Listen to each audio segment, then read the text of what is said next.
Okay ನಾರಾಯಣಯ್ಯಜಿ sir, ಈಗ ಇದು ಅಮೇರಿಕಾದ ಕೈವಾಡ ಈ ಒಂದು ಯುದ್ಧದಲ್ಲಿ ಪ್ರತ್ಯಕ್ಷವಾಗಿ ಪರೋಕ್ಷವಾಗಿ ಭಾಳಷ್ಟು ರಾಷ್ಟ್ರಗಳ ಕೈವಾಡ ಇದೆ, ಅವುಗಳ ಹಿತಾಸಕ್ತಿ ಇದೆ, ಅದನ್ನು ಯಾರೂ ಕೂಡ ಅಲ್ಲಗಳೆಯುವಂತಿಲ್ಲ. ಆದರೆ ನಾವು ಕೇವಲ ಇಸ್ರೇಲ್ ಮತ್ತು ಇರಾನ್ನ ಮಾತ್ರ ದೃಷ್ಟಿಯಲ್ಲಿ ಇಟ್ಕೊಂಡು ಮಾತಾಡೋದಾದರೆ, later on will discuss about Trump and America. So ಏನು ಬೇಕು ಇಸ್ರೇಲ್ಗೆ ಏನು ಪರಮಾಣು ಕಾರ್ಯಕ್ರಮ ನಿಲ್ಲಿಸಬೇಕಾ, ಬ್ಯಾಲಿಸ್ಟಿಕ್ ಕ್ಷಿಪಣಿ ದಾಳಿ ನಿಲ್ಲಿಸಬೇಕಾ, ಉತ್ಪಾದನಾ ಸಾಮರ್ಥ್ಯವನ್ನು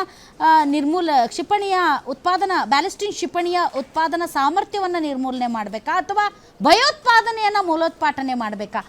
ಯಾವುದಕ್ಕೋಸ್ಕರ ಈ ಒಂದು ಫೈಟ್ ನಡೀತಾ ಇದೆ? ಯಾವ ಮಾತುಕತೆಯಿಂದ ಇವರಿಬ್ಬರ ನಡುವಿನ ಈ ಒಂದು ಯುದ್ಧದ ವಾತಾವರಣ ಏನಿದೆ ಅದು ಕ್ಲಿಯರ್ ಆಗ್ಬೋದು? ಈಗ ಏನಾಗ್ತಾ ಇದೆ ಅಂತ ಕೇಳಿದ್ರೆ, ನೆತನ್ಯಾಹು ಒಂದು ಸ್ಪಷ್ಟವಾಗಿ ಮೂರು ಅವರ ಸ್ಟ್ರಾಟಜಿಯನ್ನು ಹೇಳಿದ್ದಾರೆ. ಮೊದಲನೇದಾಗಿ ಇರಾನಿನ ಪರಮಾಣು ಅಸ್ತ್ರವನ್ನು ನಾಶ ಮಾಡೋದು, ದ ಫಸ್ಟ್ ಒನ್. ಯಾಕೆಂದರೆ ಇರಾನಿನ ಪರಮಾಣು ಅಸ್ತ್ರ ಇರುವುದು ಇಸ್ರೇಲಿನ ಮೇಲೆ ಹೊರತಾಗಿ ಮತ್ತೆ ಯಾವ ದೇಶದ ಮೇಲೂ ಅಲ್ಲ. ಇರಾನಿಗೆ ಅವರು ಸುತ್ತಮುತ್ತಿರುವಂಥ ಯಾವ ದೇಶದ ಮೇಲೂ ಹಾಕುವಂಥ ಆ ಆಲೋಚನೆಯೂ ಇಲ್ಲ. ಎರಡನೇದಾಗಿ ಅವರ ಮಿಸೈಲ್ ಟೆಕ್ನಾಲಜಿಯನ್ನು ನಾಶ ಮಾಡಬೇಕು. ಮೂರನೇದಾಗಿ ಟೆರರಿಸಮ್, ಈ ಟೆರರಿಸಮನ್ನು ನಾಶ ಮಾಡಬೇಕು. ಯಾಕೆಂದರೆ ಪ್ರಾಕ್ಸಿ ವಾರ್ ಇವತ್ತು ಎಲ್ಲಾಗ್ತಾ ಇದೆ ಕೇಳಿದ್ರೆ, ಯಮನ್ನಲ್ಲಿರುವಂಥ ಹೌತಿಗಳು, ಆ ಹೌತಿಗಳ ಮೂಲಕವಾಗಿ ಇಸ್ರೇಲಿನ ಮೇಲೆ ಆಕ್ರಮಣ ಮಾಡ್ತಾ ಇದ್ದಾರೆ. ಇಸ್ರೇಲು ಯಾವ ದಿವಸ ಜನ್ಮ ತಾಳಿತಲ್ಲ ತನ್ನ ಅಸ್ತಿತ್ವಕ್ಕಾಗಿಯೇ ಒದ್ದಾಡ್ತಾ ಇದೆ.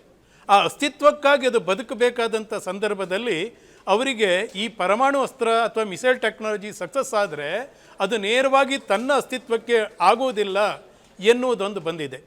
ಇವತ್ತು ಏನಾಗಿದೆ ಕೇಳಿದ್ರೆ, ಸೌದಿ ಯಾರ ಪರವಾಗಿಯೂ ಇಲ್ಲ, ಈಗ ಸದ್ಯಕ್ಕೆ ಹಿಂದೆ ಸರಿದಿದೆ. ಬೇರೆ ಯಾವ ಗಲ್ಫ್ ಕಂಟ್ರಿಗಳೂ ಇಲ್ಲ, ಇರಾನ್ ಮಾತ್ರ ಇದೆ. ಈಗ ಒಂದು ಟರ್ಕಿಲಿ ಎರ್ಗೋಡಾನ್ ಒಂದು ಮಾತನ್ನು ಹೇಳಿದ ಅಂತ ಹೇಳಿದ್ರೆ, ತಾನು ಫೆಲಿಸಿಟೇಟರ್ ಆಗ್ತೇನೆ ಅಂತೇಳಿ ಮುಂದೆ ಬಂದಿದ್ದಾನೆ. ಸೊ ಇರಾನ್ ಒಂದು ಅಲೂಫ್ ಆಗ್ತಾ ಇದೆ ಹೊರಗಡೆಯಿಂದ. ಆದರೆ ಇರಾನಿನ ಪರವಾಗಿ ಪ್ರಾಕ್ಸಿ ವಾರನ್ನು ಯಾರು ಮಾಡ್ತಾ ಇದ್ದಾರೆ? ಹೌದಿಗಳು. ಇವತ್ತು ರೆಡ್ ಸಿ ಮೇಲೆ ಕಣ್ಣು ಹಾಕಿದ್ದಾರೆ. ಇದು ಮತ್ತೂ ಮುಖ್ಯವಾದದ್ದು. ಸ್ಟ್ರೇಟ್ ಆಫ್ ಹರ್ಮೋಸ್ ಮೇಲೆ ನಿನ್ನೆ ಅವರು ಏನಾದರೂ ಹೇಳಿದ್ರು ಕೂಡ ಅಲ್ಲಿ ಓಮಾನದ ಕಂಟ್ರಿ ಇದೆ. ಬಟ್ ಇದರಲ್ಲಿ ಏನಿದೆಯಲ್ಲ ರೆಡ್ ಸೀದಲ್ಲಿ ಏನಾದರೂ ಇಫೆಕ್ಟ್ ಆಯಿತು ಅಂತೇಳಿದ್ರೆ ಏನಾಗಿರ್ತದೆ, ಲಾಜಿಸ್ಟಿಕ್ ಮೇಲೆ ತುಂಬ ಇಫೆಕ್ಟ್ ಆಗ್ತದೆ.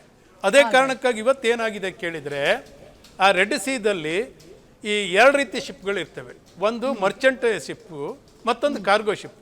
ಮರ್ಚೆಂಟ್ ಶಿಪ್ಗಳು ಹೋಗ್ತಾ ಇಲ್ಲ, ಕಾರ್ಗೋ ಶಿಪ್ಗಳು ಮಾತ್ರ ಬರ್ತಾ ಇವೆ. ಈ ಎಲ್ಲ ಪರಿಣಾಮವನ್ನು ನೋಡಿದರೆ ಇಸ್ರೇಲ್ ಏನಿದೆ ಕೇಳಿದರೆ, ಇರಾನ್ನಲ್ಲಿ ಇದು ಮೂರನ್ನು ತೆಗಿಲೇಬೇಕು.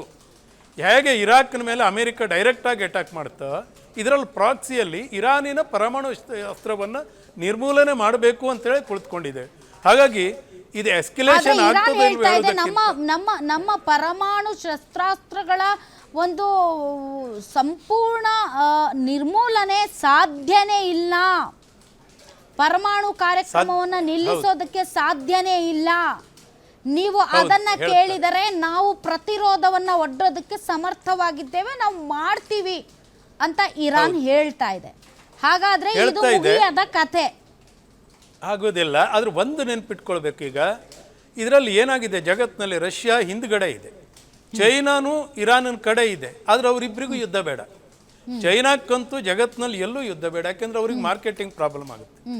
ಅವರಿಗೆ ಅವ್ರ ಪ್ರಾಡಕ್ಟ್ ಸೇಲ್ ಮಾಡಲಿಕ್ಕೆ ಅವ್ರು ಏನಿತ್ತೋ ನಮ್ಗೆ ಕೊಡ್ತೇವೆ ಮಾಡ್ತೇವೆ ಅಂತೇಳಿ. ಸೊ ಇರಾನು ಒಂದೇ ಇದೆ. ಇವತ್ತು ನೋಡಿ, ಟ್ರಂಪ್ ಹೊರಗಡೆ ಬಂದಿದ್ದಾರೆ G7ನಿಂದ, ನಾನೇನೋ ದೊಡ್ಡ ಕೆಲಸ ಮಾಡಲಿಕ್ಕಿದ್ದೇನೆ ಅಂತೇಳಿ ಹೇಳ್ಕೊಂಡು.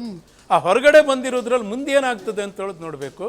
ಈ ಸ್ಟ್ರಾಟಜಿಕ್ ವಿಚಾರದಲ್ಲಿ ನೋಡಿದರೆ ಸದ್ಯಕ್ಕೆ ಯುದ್ಧ ಅಂತೇಳೋದು ದೊಡ್ಡ ಪ್ರಮಾಣದಲ್ಲೂ ಆಗೋದಿಲ್ಲ, ಯುದ್ಧ ನಿಲ್ಲೋದೂ ಇಲ್ಲ. ಆದರೆ ಇದು ಉಕ್ರೇನ್ ಮತ್ತು ರಷ್ಯಾದಾಗ ಆಗೋದಿಲ್ಲ. ಮಧ್ಯದಲ್ಲಿ ಇದೊಂದು ಸ್ವಲ್ಪ ಸಮಸ್ಯೆ ಆಗ್ತವೆ. ಬಟ್ ನಮಗೆ ಅದಕ್ಕೆ ಅಂದರೆ ಇಂಡಿಯಾ ಇಫೆಕ್ಟ್ ಆಗದೆ ಇದ್ದಂಗೆ ಹೇಗೆ ನಾವು ರಕ್ಷಿಸ್ಕೊಳ್ಬೇಕು ಅಂತೇಳಿ ಅಷ್ಟೇ. All right, I will come back.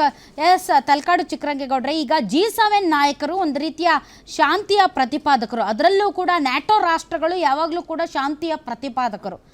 ಆದರೆ ಇರಾನ್ನ ವಿದೇಶಾಂಗ ಸಚಿವಾಲಯದ ವಕ್ತಾರ ಇಸ್ಮಾಯಿಲ್ ಬಗ್ವೆ ಹೇಳ್ತಾನೆ, ನೋಡಿ ಇವರು ಶಾಂತಿಯ ಪ್ರತಿಪಾದಕರು ಅಂತಾರೆ, ಆದರೆ ಇವರು ನಮ್ಮನ್ನು ನಿರ್ಲಕ್ಷಿಸ್ತಾರೆ. ಅಷ್ಟೇ ಅಲ್ಲ, ವಿಶ್ವಸಂಸ್ಥೆಯ ಕಾಯಂ ಸದಸ್ಯರು, ಭದ್ರತಾ ಮಂಡಳಿಯ ಕಾಯಂ ಸದಸ್ಯರು ಇಸ್ರೇಲ್ ತನ್ನನ್ನು ತಾನು ರಕ್ಷಿಸಿಕೊಳ್ಳುವ ಹಕ್ಕನ್ನು ಹೊಂದಿದೆ ಅಂತ ಹೇಳೋದರ ಮೂಲಕ ಯುದ್ಧಕ್ಕೆ ಸಪೋರ್ಟ್ ಮಾಡ್ತಾ ಇದ್ದಾರೆ ಅಂತ ಇರಾನ್ನ ವಿದೇಶಾಂಗ ಸಚಿವಾಲಯದ ವಕ್ತಾರ ಹೇಳ್ತಾರೆ. ಇದರ ಅರ್ಥ G7 ರಾಷ್ಟ್ರಗಳಿಗೂ ಈ ಯುದ್ಧ ಬೇಕಾಗಿದೆಯಾ? ಅಲ್ಲ, ಈಗ G7 ರಾಷ್ಟ್ರಗಳ ಮೂಲ ಉದ್ದೇಶವೇ ಶಸ್ತ್ರಾಸ್ತ್ರಗಳನ್ನು ತಯಾರು ಮಾಡಿ ಬೇರೆ ರಾಷ್ಟ್ರಗಳಿಗೆ ರಫ್ತು ಮಾಡೋದು. ಹೀಗಾಗಿ ಅವ್ರಿಗೆ ಖಂಡಿತವಾಗಿ ಅವ್ರಿಗೆ ಯುದ್ಧ ಬೇಕಾಗುತ್ತೆ. ಈಗ ಯಾರು ತಮ್ಮ ಸ್ವಯಂ ಸಂಪನ್ಮೂಲದಿಂದ ರಾಷ್ಟ್ರವನ್ನು ನಡೆಸೋದಕ್ಕೆ ಸಾಧ್ಯ ಇಲ್ವೋ ಅವರೆಲ್ಲರೂ ಕೂಡ ಈ ರೀತಿ ಇನ್ನೊಂದು ರಾಷ್ಟ್ರದ ಮೇಲೆ ಡಿಪೆಂಡ್ ಆಗಿರ್ತಾರೆ. ಈಗ ಚೀನಾ ದೇಶ, ಚೀನಾ ಬಹುಶಃ ನನಗೆ ತಿಳಿದ ಮಟ್ಟಿಗೆ ಹೆಚ್ಚು ಯುದ್ಧ ಶಸ್ತ್ರಾಸ್ತ್ರಗಳನ್ನು ತಯಾರು ಮಾಡೋದಿಲ್ಲ, ಡೊಮೆಸ್ಟಿಕ್ ಐಟಮ್ಸ್ನ ತಯಾರು ಮಾಡ್ತಾರೆ. ವಿಶ್ವದಾದ್ಯಂತ ಅವ್ರಿಗೆ ಮಾರುಕಟ್ಟೆ ಇದೆ. ಅವ್ರಿಗೇನೆಂದರೆ ವಿಶ್ವದಲ್ಲಿ ಎಲ್ಲೂ ಯುದ್ಧಗಳು ನಡಿಬಾರ್ದು, ಬಟ್ ಎಲ್ಲ ಕಡೆ ನಮ್ಮ ವಸ್ತುಗಳು ಮಾರಾಟ ಆಗಬೇಕು ಅನ್ನೋದು ಚೀನಾದ ಒಂದು ನೀತಿಯಾಗಿರುತ್ತೆ. ಆದರೆ ಅಮೆರಿಕದ ನೀತಿ ಆ ರೀತಿ ಇಲ್ಲ. ಅದು ರಾಜತಾಂತ್ರಿಕವಾಗಿ ಮತ್ತು ಆರ್ಥಿಕವಾಗಿ. ಹೌದೌದು. ಆದರೆ ರಷ್ಯಾ, ಅಮೆರಿಕದ ಆ ರೀತಿ ಬರೋದಿಲ್ಲ. ಅಮೆರಿಕದು ಸಂಪೂರ್ಣವಾಗಿ ಅವರ ಆದಾಯ ಇರೋದೇ ಶಸ್ತ್ರಾಸ್ತ್ರಗಳನ್ನು ಮಾರಾಟ ಮಾಡೋದ್ರಿಂದ. ಮತ್ತು ಆ ಮಾರಾಟದ ಗ್ರಾಹಕರು ಯಾರು? ನಾವುಗಳೇ. ಬಹುತೇಕ ಏಷ್ಯಾದ ಬಡ ರಾಷ್ಟ್ರಗಳು ಅಥವಾ ಈ ಆಯಿಲ್ ಇರುವಂಥ ಶ್ರೀಮಂತ ರಾಷ್ಟ್ರಗಳು. ಇಲ್ಲಿ ಸದಾಕಾಲ ಗಲಾಟೆಗಳು ನಡೀತಾ ಇದ್ದರೆ, ಯುದ್ಧಗಳು ನಡೀತಾ ಇದ್ದರೆ ಅವ್ರಿಗೆ ಉತ್ಪಾದನೆ ಜಾಸ್ತಿ ಆಗುತ್ತೆ. ಈ ಕಾರಣಕ್ಕೋಸ್ಕರ ಏನಾದರೂ ಒಂದು ನೆಪವನ್ನು ಹೇಳ್ತಾರೆ. ಹಾಗಂತೇಳಿ ನಾವು ಇವತ್ತು ಇರಾನ್ ಏನೊಂದು ನಿಲುವು ತೊಗೊಂಡಿದೆ ಅದನ್ನು ಬೆಂಬಲಿಸೋದಕ್ಕಾಗೋದಿಲ್ಲ. ಯಾಕೆಂದರೆ 1980ರ ಇರಾನೇ ಬೇರೆ, ಈಗಿನ ಇರಾನೇ ಬೇರೆ. ಈಗಿನ ಇರಾನ್ ಸಂಪೂರ್ಣವಾಗಿ ಒಂದು ಧರ್ಮದ ನಾಯಕರುಗಳ ಹಿಡಿತದಲ್ಲಿ ಸಿಕ್ಕಾಕೊಂಡು ಒಂದು ರೀತಿಯಲ್ಲಿ ನಲುಗ್ತಾ ಇದೆ. ಅಲ್ಲಿ ಹೆಚ್ಚಿನ ಪ್ರಗತಿಯನ್ನು ಕೂಡ ನಾವು ಕಾಣೋದಕ್ಕಾಗ್ತಾ ಇಲ್ಲ. ಸೊ ಹೀಗಾಗಿ ಭಾರತ ಒಂದು ರೀತಿಯಲ್ಲಿ ಅಲಿಪ್ತ ನೀತಿ, ಹಿಂದೆ ಏನು ಅಲಿಪ್ತ ನೀತಿ ಅಂತ ನಾವು ಅನುಸರಿಸ್ತಾ ಇದ್ವಿ, ನಾವು ಯಾರ ಪರನೂ ಅಲ್ಲ, ಯಾರ ವಿರೋಧನೂ ಅಲ್ಲ, ನಮ್ಮ ತಂಟೆಗೆ ಯಾರಾದರೂ ಬಂದರೆ ನಾವು ಸುಮ್ಮನಿರಲ್ಲ, ಆ ಒಂದು ನೀತಿಗೆ ನಾವು ಬದ್ಧರಾಗ್ಬಿಟ್ರೆ ಬಹುಶಃ ಈ ಸಮಸ್ಯೆಯಲ್ಲಿ ಭಾರತದ ಪಾತ್ರ ಏನೂ ಇಲ್ಲ ಅಂತ ಅನಿಸುತ್ತೆ. ಆದರೆ ನಮ್ಮಲ್ಲಿ ಬಲಪಂಥೀಯರು ಅಂತ ಗುರುತಿಸ್ಕೊಂಡವರೆಲ್ಲರೂ ಇಸ್ರೇಲ್ ಪರ ಇದ್ದಾರೆ, ಎಡಪಂಥೀಯರು ಅಂತ ಗುರುತಿಸ್ಕೊಂಡವರೆಲ್ಲರೂ ಕೂಡ ಇರಾನ್ ಪರ ಇದ್ದಾರೆ. ಸೊ ಹೀಗಾಗಿ ಸರ್ಕಾರ, ಕೇಂದ್ರ ಸರ್ಕಾರ ಯಾವ ನಿಲುವು ತಗೊಳುತ್ತೆ ನೋಡಬೇಕು. ಜೊತೆಗೆ ಇವರಿಬ್ಬರ ಹೊಡೆತದಲ್ಲಿ ಅಲ್ಲೇನಾದರೂ ಆಯಿಲ್ ವೆಲ್ಗಳಿಗೆ, ಬಾವಿಗಳಿಗೆ ಏನಾದರೂ ಬೆಂಕಿ ಬಿದ್ದರೆ, ಯಾಕೆಂದರೆ ಹಿಂದೆ ಇರಾನ್ ಮತ್ತು ಇರಾಕ್ ವಾರ್ನಲ್ಲೇ ಹಾಗೆ ಆಯಿತು, ಸಾಕಷ್ಟು ಪೆಟ್ರೋಲಿಯಂ ಬಾವಿಗಳಿಗೆ ಬೆಂಕಿಯನ್ನು ಹಚ್ಚಿದ್ರು. ಅವಾಗೇನಾಗ್ತಾರೆ, ಅದರ ಹೊಡೆತ ನಮ್ಮೇಲೂ ಬೀಳುತ್ತೆ.